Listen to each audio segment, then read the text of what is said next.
Mirror's dark secret revealed. When I first caught the reflection's unsettling disobedience, I dismissed it as a trick of the light. But there was a gnawing sensation that I couldn't shake, a primal whisper echoing in my mind.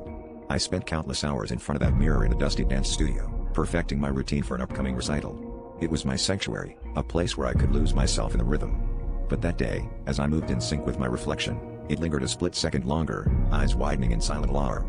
An anomaly, I thought, but as I turned to leave, I felt the hairs on my neck stand on end. The studio was always empty at night, the only sound being the soft scrape of my shoes on polished wood.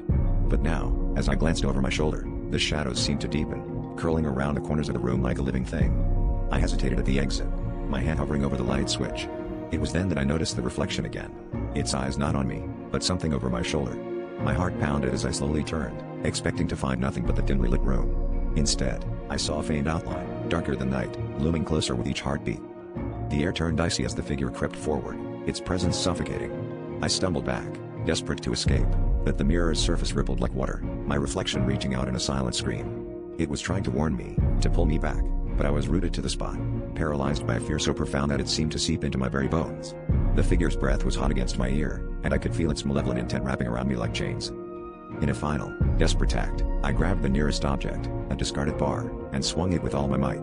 The glass shattered, the mirror fracturing into 1,000 shards that rained down like glittering daggers. The figure vanished, swallowed by the darkness beyond the fractured glass. I escaped the studio, heart racing, but the feeling of being watched lingered. The reflection's warning had saved me, but the shadows still lingered in the corners of my vision, whispering promises of things yet to come.